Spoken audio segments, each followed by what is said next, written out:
Следующим комплектом в работу зашли 18-е диски. Диски полностью отпесочили, порихтовали, поубирали повреждения, подготовили к покраске. Сейчас наносим черную грунтовую подложку.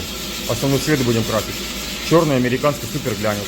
Финальным этапом строим порошковым лаком. Прошел у нас цикл в печи. 18-е диски выехали по черной грунтовой подложке. Сейчас идет процесс нанесения основного цвета. Дальше диски будем скрывать порошковым лаком. Диски выехали под основным цветом. Буду наносить порошковый лак. В конце видео будет готовый результат.